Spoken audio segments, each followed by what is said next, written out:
একদিন আল্লাহ নবীর সামনে আল্লাহ নবীর একজন দুধমা আসলেন। আল্লাহ নবীর সাহাবায়ে কেরামদেরকে ওয়াজ নসিহত করছেন। এমন সময় আল্লাহর নবীর সামনে একজন মা আসলেন। ওই মায়ের জন্য আল্লাহর নবী গায়ে থাকা একটা রেশমি চাদরকে আল্লাহর নবী ওই মায়ের জন্য জমিনের মধ্যে বিছিয়ে দিয়েছেন। বলেন সুবহানাল্লাহ। ওই মায়ের জন্য আল্লাহর নবী গায়ের চাদর মুবারকটা জমিনের মধ্যে বিছিয়ে দিলেন। ওই চাদরের মধ্যে মাকে বসতে দিলেন। ওই মা এবং রাসূলুল্লাহর সাথে কি যেন মধুর আলাপচারিতা হলো। কথা সমাপ্তি শেষে আল্লাহর নবীর সামনে থেকে ওই মা যখন চলে গেলেন, সাহাবায়ে কেরাম প্রশ্ন করলেন, ইয়া রাসূলুল্লাহ, এই সৌভাগ্যবান মহিলাটাকে আমরা জানতে চাই রাসূল, যার জন্য আপনি নিজের গায়ের চাদর মোবারক জমিনের মধ্যে বিছিয়ে দিলেন, ওই মায়ের জন্য আপনি সম্মানটুকু করেছেন, এই মাটাকে আমরা একটু জানতে চাই। আল্লাহ নবী মায়ের প্রতি এই আদব দেখে, আল্লাহ নবী মুহাব্বত থেকে, ভালোবাসা থেকে সাহাবায়ে কেরাম আবেগ বিজড়িত কণ্ঠে জানতে চাইলেন, রাসূল আমার, আমরা জানতে চাই মহিলাটিকে। আল্লাহ নবী বললেন, ও সাহাবীরা, তোমরা শোনো, ইনি হলেন আমার সেই মা, যিনি আমাকে বুকের দুধ পান করিয়ে মানুষ করেছেন। তিনি হলেন আমার মা হালিমা।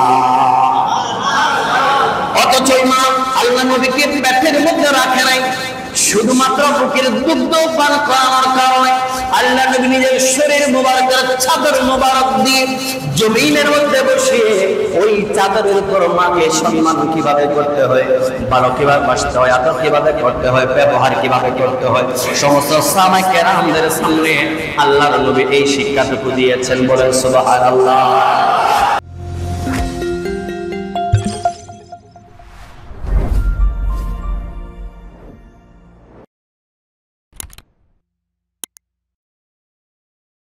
কোরআনে কারীমের 4 নম্বর সূরা, সূরা নিসা, আয়াত নাম্বার 34, সেখানে আল্লাহ বলছেন, বিসমিল্লাহির রহমানির রহিম, ওয়া'বুদুল্লাহা ওয়া লা তুশরিকু বিহি শাইআন ওয়া বিল ওয়ালিদাইনি ইহসানা। আল্লাহ বলছেন, ওয়া'বুদুল্লাহা, পৃথিবীর যত ইবাদত, রিয়াজত, বন্দেগী সবকিছুর মালিক আল্লাহ, সবকিছুর মালিক, এগুলো পাওয়ার হকদার আল্লাহ। বলেন না, পাওয়ার হকদার কে? আল্লাহ ছাড়া অন্য কারো ইবাদত করার অনুমতি ইসলামে আছে? নেই। তাহলে সমস্ত ইবাদতের মালিক কে? একটু জোরে বলেন না, আল্লাহ। ইবাদত পাওয়ার মালিক আল্লাহ। এরপর আল্লাহ রাব্বুল আলামিন বলেন, 1 নম্বরে বলেছেন ওয়া'বুদুল্লাহ, আল্লাহর ইবাদত করো। 2 নম্বরে বলেছেন ওয়া লা তুশরিকু বিহি শাইআ, আল্লাহর সাথে অন্য কাউকে কখনো শরীক করা যাবে না। আল্লাহর সাথে কাউকে শরীক করা যাবে, আল্লাহর সমকক্ষ, আল্লাহর সমান সমান এরকম মনে করা যাবে, এটা কার মানা? আল্লাহ। ওয়ালা তুশরিকু বিহি শাইআ, এরপর আল্লাহ বলছেন আল্লাহর সাথে কাউকে শরীক করা যাবে না। এরপরে 3 নম্বরে বলছেন ওয়া বিল ওয়ালিদাইনি ইহসানা, মাতা পিতার সঙ্গে সুন্দর ব্যবহার করার জন্য আমার আল্লাহ ফরজ করে দিয়েছেন। বলেন সুবহানাল্লাহ। এই আয়াতের মধ্যে 3টি কথা বললেন। 1 নম্বর বলেছেন ইবাদত করব কার? জোরে বলেন, ইবাদত কার? আল্লাহর ইবাদত করব, সেই আল্লাহর সাথে কাউকে শরীক করা যাবে। 3 নম্বরে বলছেন ওয়া বিল ওয়ালিদাইনি ইহসানা, মা বাবার সাথে সুন্দর সুন্দর ব্যবহার করার জন্য আমার আল্লাহ হুকুম দিয়ে দিয়েছেন। এটা 1 নম্বর আয়াত। 2 নম্বর আয়াত সূরা আহকাফের 15 নম্বর আয়াত, সেখানে আল্লাহ রাব্বুল আলামিন বলছেন ওয়া ওয়াসাইনাল ইনসানা বিওয়ালিদাইহি ইহসানা, আমার আল্লাহ বলছেন আমি মানুষদেরকে নির্দেশ দিয়েছি মাতা পিতার সঙ্গে সুন্দর ব্যবহার করার জন্য। আমার আল্লাহ সকল মানুষকে হুকুম দিয়ে দিয়েছে। সুবহানাল্লাহ বলা যাবে না? মা বাবার সাথে সুন্দর, কোন সুন্দর ব্যবহার? যেই সুন্দর ব্যবহার আমি বন্ধুর সাথে করি সেটা নয়, যেই সুন্দর ব্যবহার স্ত্রীর সাথে করি সেটাও নয়, যে ব্যবহার বন্ধু বান্ধবদের সাথে করি সেটাও নয়। পৃথিবীর যত শ্রেষ্ঠ সুন্দর ব্যবহার আছে সব চাইতে সুন্দর ব্যবহার করার জন্য আমার আল্লাহ হুকুম দিয়েছেন মা বাবার সঙ্গে। সুবহানাল্লাহ বলেন না? সব চাইতে সুন্দর যে ব্যবহার, এটা বাবার হকদার অধিকার রাখেন আমার আপনার জন্মদাতা মা বাবা। একবার বলেন সুবহানাল্লাহ। এই হুকুম দিয়েছেন কে?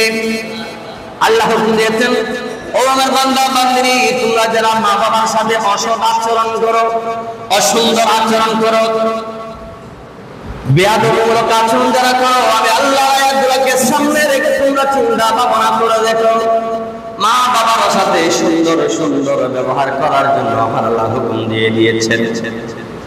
এরপরে সূরা লুকমান আয়াত নাম্বার 14, সেখানে আল্লাহ বলছেন, وَوَصَّيْنَا الْإِنسَانَ بِوَالِدَيْهِ حَمَلَتْهُ أُمُّهُ وَهْنًا عَلَى وَهْنٍ وَفِصَالُهُ فِي عَامَيْنِ أَنِ اشْكُرْ لِي وَلِوَالِدَيْكَ إِلَيَّ الْمَصِيرُ। আল্লাহ রাব্বুল আলামিন বলেন, ওয়াসাইনা ইনসান, আমি মানুষদেরকে হুকুম দিয়েছি, নির্দেশ দিয়েছি, আদেশ করেছি, বিওয়ালিদাইহি, মা বাবার সাথে সুন্দর ব্যবহার করার জন্য আমার আল্লাহ হুকুম দিয়েছেন। শুধু তা নয়, মা বাবার প্রতি কৃতজ্ঞ হবার জন্য আমার আল্লাহ হুকুম দিয়ে দিয়েছেন। ওয়াসাইনা ইনসানা বিওয়ালিদাইহি হামালাতহু উম্মুহু ওয়াহনান আলা ওয়াহনিন, আমি আপনি যখন ছোট্ট ছিলাম, মায়ের রেহেমের মধ্যে ছিলাম, ওই মায়ের রেহেম থেকে দুনিয়াতে আসার পরে মা আমাকে আপনাকে 2 বছর 2.5 বছর পর্যন্ত বুকের দুধ পান করে মানুষ করেছেন, ঠিক কি না? এই জন্য আল্লাহ বলছেন, ওয়াহানান আলা ওয়াহনিন ওয়া ফিসালুহু ফি আমাইনি, যেই মা আমাকে আপনাকে 2 বছর থেকে 2.5 বছর পর্যন্ত বুকের দুধ পান করিয়ে লালন পালন করেছেন, ওয়াশকুর আনিশকুরলি, ওই মা বাবার প্রতি কৃতজ্ঞ হও। সুবহানাল্লাহ হইবেন। আল্লাহ কোরআনে বলছেন, আমি যতটুকু নিয়ামত তোমাদের জন্য দিলাম, ওই নিয়ামত পাবার পরে নিয়ামতের চর্চা করো, নিয়ামতের আলোচনা করো। একইভাবে বললেন আনিশকুরলি, পৃথিবীর জমিনের মধ্যে আল্লাহর দেওয়া নিয়ামতের মধ্যে শ্রেষ্ঠতম নিয়ামত হচ্ছে মা এবং বাবা। ওই নিয়ামতের চেয়ে বড় কোন নিয়ামত বলেন না, কোন নিয়ামত। অথচ দেখেন অন্যান্য অনেক নিয়ামত আছে, আল্লাহ সেই নিয়ামতের পাবার পরে শুকরিয়া আদায় করতে বলেছেন আল্লাহ। কিন্তু আল্লাহর শুকরিয়া আদায় করার পাশাপাশি আল্লাহ আরেকটা অপশন রেখেছেন, আমি আল্লাহর শুকর আদায় করার পাশাপাশি ওই মা বাবার শুকরিয়া আদায় করো, যেই মা বাবা দুজনের ঐকান্তিক প্রচেষ্টায় মাথার ঘাম পায়ে ফেলে, যেই বাবা পরিশ্রম করে নিজে না খেয়ে সন্তানদের মুখে তুলে দিয়েছে, যেই মা 2 থেকে 2.5 বছর পর্যন্ত বুকের দুধ পান করিয়ে সন্তানকে মানুষের মতো মানুষ করেছে, ওই মা বাবার কৃতজ্ঞতা আদায় করো। এটা আমি আল্লাহর হুকুম। জোরে বলেন সুবহানাল্লাহ। এটা কার হুকুম? আল্লাহ। তাহলে কৃতজ্ঞতা 2 জন ব্যক্তি পাওয়ার অধিকার রাখেন। 1 নম্বরে আল্লাহ, 1 নম্বরে নিয়ামতের শুকর আদায় করব আল্লাহ, 2 নম্বরে নিয়ামতের শুকর আদায় করব মা বাবার শুকরিয়া। সুবহানাল্লাহ বলেন। এটা সূরা লুকমানের মধ্যে আল্লাহ এটা বলেছেন। আমি পরপর 3টা সূরা বললাম। একটা সূরা হলো সূরা নিসা আয়াত নাম্বার 34, 2 নম্বর সূরা আহকাফ আয়াত নাম্বার 15, 3 নম্বর সূরা লুকমান আয়াত নাম্বার 14।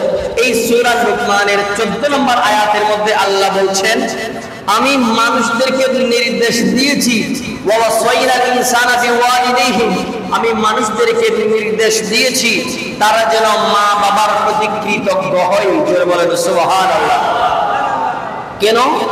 ফি আমাইন, যারা 2 বছর, যেই মা কষ্ট করে 2 বছর পর্যন্ত আমাকে আপনাকে মায়ের দুধ পান করিয়ে আমার আপনার জীবনকে বাঁচিয়ে রেখেছিলেন, সেই মায়ের প্রতি কৃতজ্ঞ হওয়ার দরকার আছে না নেই? আমাদের সমাজে আমরা দেখেছি, শুনছি, ওই সন্তান, যে সন্তানকে মা 10 মাস 10 দিন গর্ভে ধারণ করার পরে, লালন পালন করার পরে নিজের পছন্দের খাবার নিজে না খাইয়ে সন্তানকে খাইয়ে মানুষের মতন মানুষ করেছে, সেই সন্তান আপন হাতে মাকে গলা টিপে হত্যা করে ফ্রিজের মধ্যে ঢুকিয়ে রেখেছে। জোরে বলেন নাউজুবিল্লাহ। আপনারা হয়তো টিভির পর্দায়, ফেসবুকের পর্দায়, ইউটিউবের পর্দায় অনেকেই দেখেছেন। এই সমস্ত কুলাঙ্গার সন্তান যেন আল্লাহ কোনো মায়ের পেটের মধ্যে না দেয়। জোরে বলেন আমিন। এরকম সন্তান আল্লাহর জমিনের মধ্যে দরকার। ওই রকম সন্তানের চাইতে আজীবন নিঃসন্তান থাকা অনেক মায়ের জন্য উত্তম। কথা বলেন ঠিক না বেঠিক? এই সমস্ত কুসন্তান থেকে আমাদের আপনাদের সকলের মা বাবা যারা বেঁচে আছেন, আল্লাহ সকলকে হায়াতে তাইয়্যিবা দান করুন, আমিন বলেন। তাহলে নামাজ যেরকম ফরজ, অন্যান্য ফরজ যত ইবাদত আল্লাহ ফরজ করেছেন, তার সাথে সাথে মা বাবার সাথে সুন্দর ব্যবহার করা এটাও আল্লাহ ফরজ করে দিয়েছেন। আরে কিবা বলেন সুবহানাল্লাহ। তাহলে মা বাবার সাথে সুন্দর ব্যবহার করার দরকার আছে না নাই? কিরকম সুন্দর ব্যবহার করব? যে ব্যবহার বন্ধুর সাথে করে ওইটা নয়, যে ব্যবহার আমার স্ত্রীর সাথে করে ওই ব্যবহার নয়, যে ব্যবহার আমার সন্তানদের সাথে করে ওইটা নয়, সব চাইতে সুন্দর যে ব্যবহার পাওয়ার হক ওইটা হচ্ছে 1 নম্বরে মা, 2 নম্বরে বাবা। জোরে বলুন সুবহানাল্লাহ। আসুন আমরা একটা হাদিস শরীফ শুনি, তারপর আমরা সামনের দিকে আলোচনা যাব। আল্লাহ নবীর হাদিস, এই হাদিসটা আছে তিরমিজি শরীফের মধ্যে আছে, দারমি শরীফের মধ্যে আছে, হাকিমের মধ্যে আছে।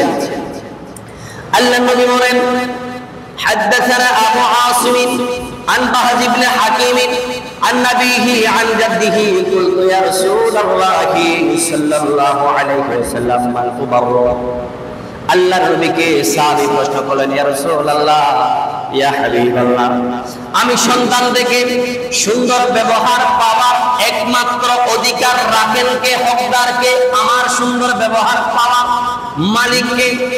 আল্লাহ নবী বললেন, মান ক্বালা, আল্লাহ নবী বললেন, উম্মাকা, তোমার মা। 1 নম্বরে তোমার, আমার, আপনার সুন্দর ব্যবহার পাওয়ার 1 নম্বরে যিনি অধিকার রাখেন তিনি হলেন আমার, আপনার সকলের মা। বলেন সুবহানাল্লাহ। 1 নম্বরে কার কথা বলেছেন? মায়ের কথা বলেন। 1 নম্বরে কে? আমার আপনার থেকে সুন্দর ব্যবহার পাওয়ার 1 নম্বরে যাকে আল্লাহ রেখেছেন, আল্লাহ নবী রেখেছেন, তিনি হলেন মা। বলেন না তিনি কে? জোরে বলেন তিনি কে? মা। আল্লাহ পৃথিবীর সমস্ত মাগুলোকে হায়াত বাড়িয়ে দিক, একবার আমিন বলেন। তাদেরকে আল্লাহ সুস্থতার জিন্দেগি দান করুন, আরেকবার বলেন আমিন। তাহলে 1 নম্বরে আল্লাহ নবী বললেন, 1 নম্বরে সুন্দর ব্যবহার পাওয়ার অধিকারী কে? মা।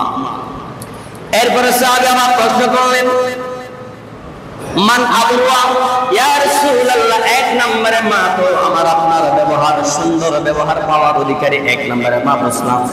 2 নম্বরে কে? আল্লাহ নবী বললেন, ক্বালা উম্মাকা। এরপরে 2 নম্বর সুন্দর ব্যবহার পাওয়ার অধিকারী যিনি, তিনি হলেন তোমার আমার মা। তাহলে আল্লাহ নবীর হাদিস থেকে পেলাম 1 নম্বর সুন্দর ব্যবহার পাওয়ার হকদার কে? 2 নম্বরে কে? মা। 3 নম্বর আল্লাহ নবী কে এরপরে বলেন, ইয়া রাসূলুল্লাহ, মান আবরা। এরপরে 3 নম্বরে আমি কার সাথে সুন্দর ব্যবহার করব? আল্লাহ নবী বলেন, ক্বালা উম্মুকা, তারপরে তোমার মায়ের সাথে সুন্দর ব্যবহার করবা। সাহাবী আমার প্রশ্ন করলেন, ক্বালা ইয়া রাসূলুল্লাহ, ক্বালা মান আবরা। এরপরে কার সাথে সুন্দর ব্যবহার করব? আল্লাহ নবী আবার 4 নম্বরে বললেন, তোমার সবচেয়ে সুন্দর ব্যবহার পাওয়ার অধিকারী যিনি, তিনি হলেন আমার আপনার মা। বলতে বলতে আল্লাহ নবী 4 বার পর্যন্ত বললেন, ও আমার সাহাবী, তুমি সুন্দর ব্যবহার 1 নম্বরে যার সাথে করবে তিনি হলেন তোমার মা। 2 নম্বরে বললেন তোমার মা, 3 নম্বরে বললেন তোমার মা, 4 নম্বরে বললেন তোমার মা। এরপর সাহাবী বললেন, ইয়া রাসূলুল্লাহ, মান আবরা। এরপরে কার সাথে সুন্দর ব্যবহার করব? আল্লাহ নবী বললেন, ক্বালা আবাকা। এর 4 নম্বরে বললেন, 4 নম্বরে যদি তোমার সুন্দর ব্যবহার পাওয়ার অধিকারী কেউ থাকেন, তিনি হলেন আমার আপনার জন্মদাতা বাবা। বলেন সুবহানাল্লাহ। এরপরে বললেন সুম্মা আকরাব ফাল আকরাব। এরপরে 3 বার মায়ের সাথে সুন্দর ব্যবহার, 4 নম্বরে বাবার সাথে, 5 নম্বরে আল্লাহ বললেন আমার আপনার প্রতিবেশী যারা আছে তাদের সাথে সুন্দর ব্যবহার করা আমার নবী আমাদের জন্য সুন্নাত করে দিয়েছেন। বলেন সুবহানাল্লাহ। বলতে বলতে একটা হাদিসের মধ্যে 3 বারের কথা বলা হয়েছে, মানে পরপর যত সুন্দর ব্যবহার আমার মধ্যে লুকিয়ে থাকা সবচেয়ে সুন্দর বাচন ভঙ্গি দিয়ে, সুন্দর শব্দ চয়ন দিয়ে, সর্বোচ্চ সম্মান দিয়ে, আন্তরিকতা দিয়ে, মহব্বত দিয়ে কথা বলতে হবে। পরপর 3 বার বলা হয়েছে মায়ের সাথে এই ব্যবহার করতে হবে। একবার জোরে বলুন সুবহানাল্লাহ। 4 নাম্বার বলেছেন বাবার সাথে, 5 নাম্বার বলেছেন নিকট আত্মীয় যারা, প্রতিবেশী যারা, তাদের সাথেও অসুন্দর, অশালীন, খারাপ ব্যবহার করা যাবে। এটা আল্লাহর নবী বলে দিয়েছেন। একদিন আল্লাহর নবীর সামনে আল্লাহর নবীর একজন দুধমা আসলেন। আল্লাহ নবীর সাহাবায়ে কেরামদেরকে ওয়াজ নসিহত করছেন। এমন সময় আল্লাহর নবীর সামনে একজন মা আসলেন। ওই মায়ের জন্য আল্লাহর নবী গায়ে থাকা একটা রেশমি চাদরকে আল্লাহর নবী ওই মায়ের জন্য জমিনের মধ্যে বিছিয়ে দিয়েছেন। বলেন সুবহানাল্লাহ। ওই মায়ের জন্য আল্লাহর নবী গায়ের চাদর মুবারকটা জমিনের মধ্যে বিছিয়ে দিলেন। ওই চাদরের মধ্যে মাকে বসতে দিলেন। ওই মা এবং রাসূলুল্লাহর সাথে কি যেন মধুর আলাপচারিতা হলো। কথা সমাপ্তি শেষে আল্লাহর নবীর সামনে থেকে ওই মা যখন চলে গেলেন, সাহাবায়ে কেরাম প্রশ্ন করলেন, ইয়া রাসূলুল্লাহ, এই সৌভাগ্যবান মহিলাটাকে আমরা জানতে চাই রাসূল, যার জন্য আপনি নিজের গায়ের চাদর মোবারক জমিনের মধ্যে বিছিয়ে দিলেন, ওই মায়ের জন্য আপনি সম্মানটুকু করেছেন, এই মাটাকে আমরা একটু জানতে চাই। আল্লাহ নবী মায়ের প্রতি এই আদব দেখে, আল্লাহ নবী মহব্বত থেকে, ভালোবাসা থেকে সাহাবায়ে কেরাম আবেগ বিজড়িত কণ্ঠে জানতে চাইলেন, রাসূল আমার, আমরা জানতে চাই এই মহিলাটিকে। আল্লাহ নবী বললেন, ও সাহাবীরা, তোমরা শোনো, ইনি হলেন আমার সেই মা, যিনি আমাকে বুকের দুধ পান করিয়ে মানুষ করেছেন। তিনি হলেন আমার মা হালিমা। অথচ মা আল্লাহ নবীকে পেটের মধ্যে রাখে নাই, শুধুমাত্র বুকের দুধ পান করানোর কারণে আল্লাহ নবী নিজের শরীর মোবারকের চাদর মোবারক দিয়ে জমিনের মধ্যে বসিয়ে ওই চাদরের উপর মাকে সম্মান কিভাবে করতে হয়, ভালো কিভাবে বাসতে হয়, আদর কিভাবে করতে হয়, ব্যবহার কিভাবে করতে হয়, সমস্ত সাহাবায়ে কেরামদের সামনে আল্লাহর নবী এই শিক্ষাটুকু দিয়েছেন। বলেন সুবহানাল্লাহ। পৃথিবীর জমিনের মধ্যে আল্লাহর নবীর থেকে মায়ের সম্মান বেশি কেউ কখনো করতে পারবে না। ওই আল্লাহর নবী শিক্ষা দিয়েছেন, উম্মত, আমি রাসূলুল্লাহ বলে দিচ্ছি, সন্তান যখন সুন্দর ব্যবহার করবে, ওই সুন্দর ব্যবহার পাওয়ার সব অধিকার যিনি রাখেন, তিনি হলেন আমার আপনার সকলের গর্ভধারিণী মা। সুবহানাল্লাহ বলেন।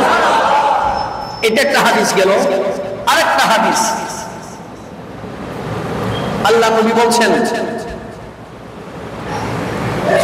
আন-নবী হুরায়রা রাদিয়াল্লাহু আনহু আতা রাজুলুন নাবিয়্যুল্লাহি সাল্লাল্লাহু তাআলা আলাইহি ওয়াসাল্লাম। আল্লাহর নবী এবং সাহাবায়ে কেরাম একটা মজলিসের মধ্যে বসে আছেন। আতা রাজুলুন, একজন আল্লাহর নবীর দরবারে একজন ব্যক্তি আসলেন।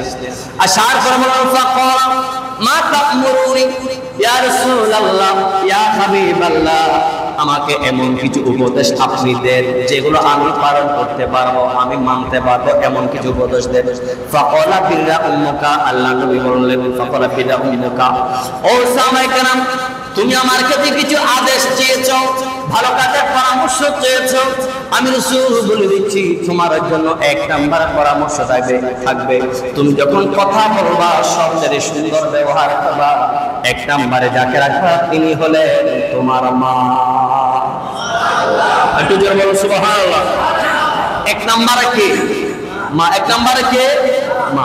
আগের হাদিসে আল্লাহ নবী 3 বার বলেছেন, সবচাইতে সুন্দর ব্যবহার পাওয়ার মালিকটা হলো কে?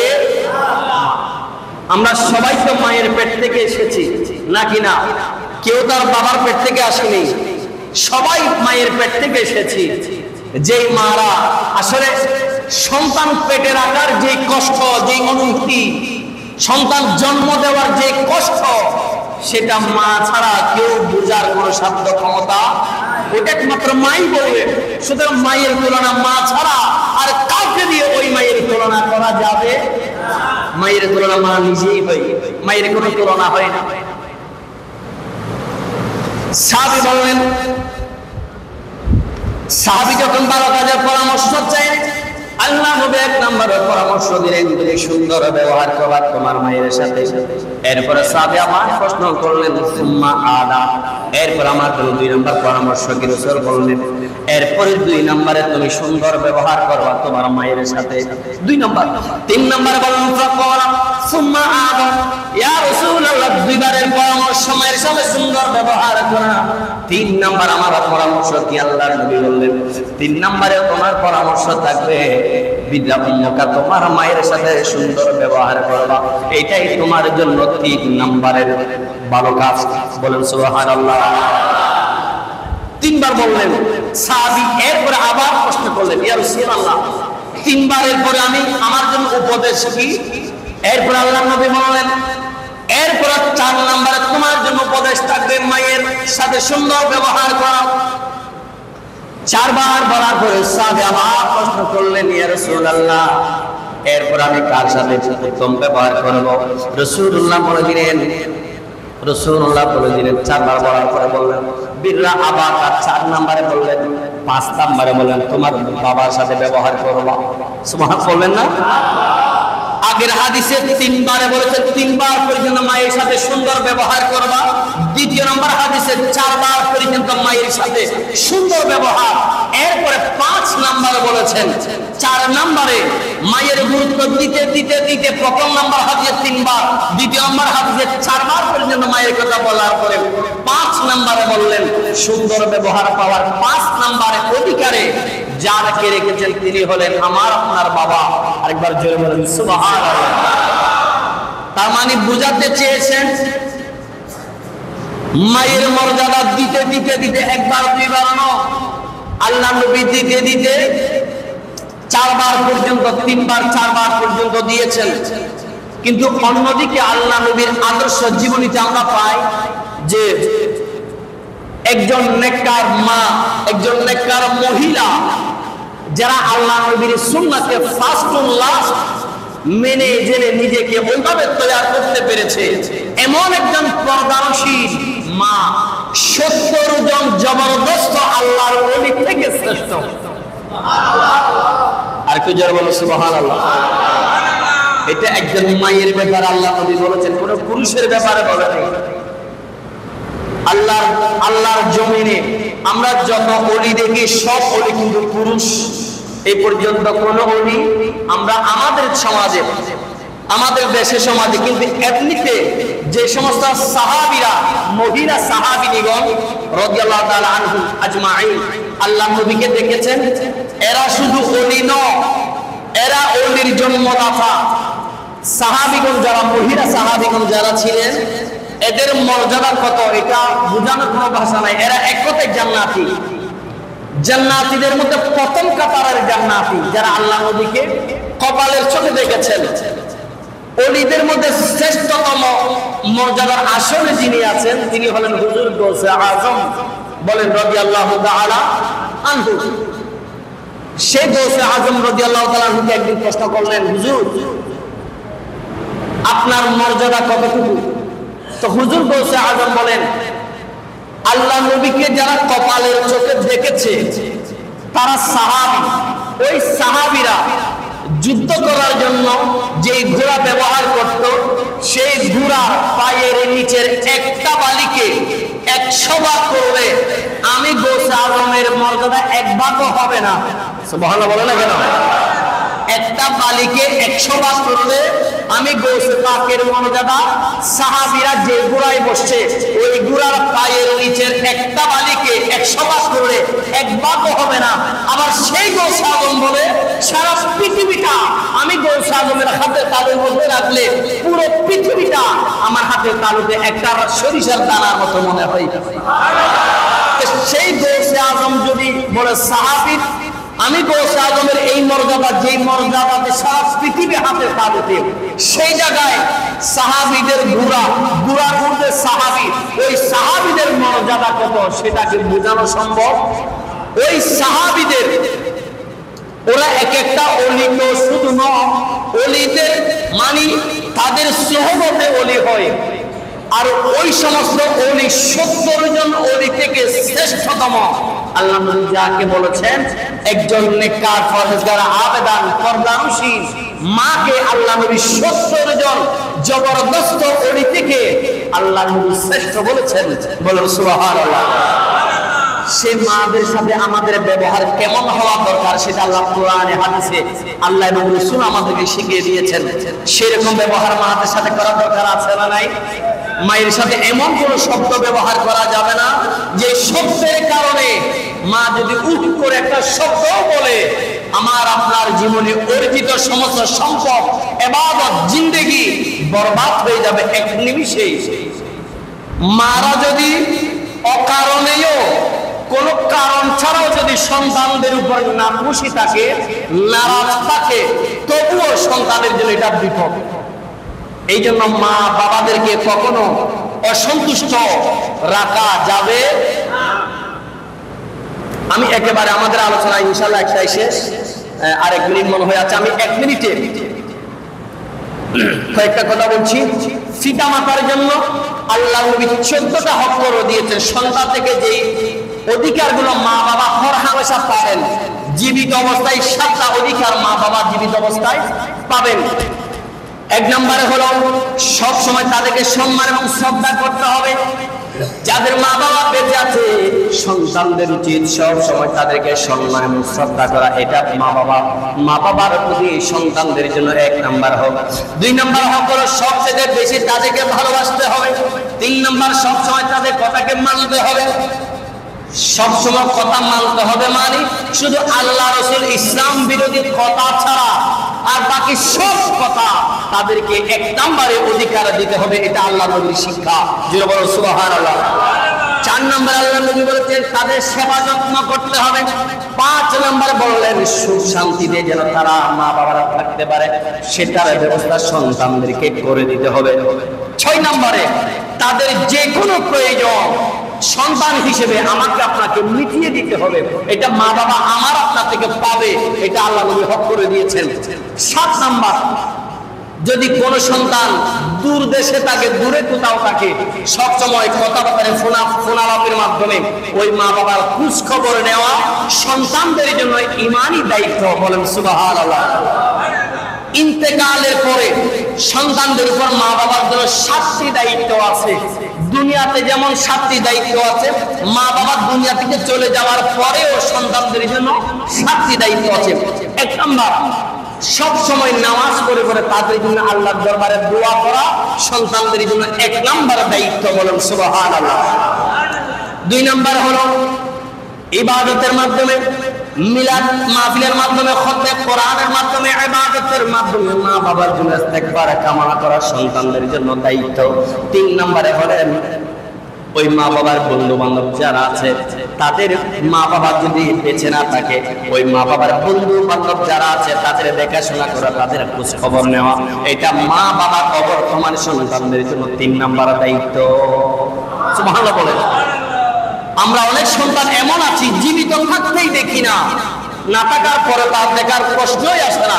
অথচ আল্লাহ নবী বলেন মা বাবা না থাকলে মায়ের বোন থাকতে পারে, বাবার ভাই থাকতে পারে, তাদের বন্ধু বান্ধব থাকতে পারে। মায়ের মা বাবার বন্ধু বান্ধবদের দেখাশোনা করা এটা মা বাবা জীবিত থাকলে দেখাশোনা করলে যেরকম হতো তাদের অবর্তমানে তাদের বন্ধু বান্ধবদের দেখাশোনা করাও একই রকম দায়িত্ব। বলেন সুবহানাল্লাহ।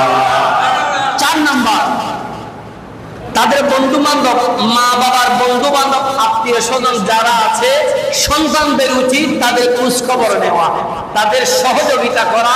এটা একজন সন্তানের উচিত। কখন? মা বাবার না থাকার পরে।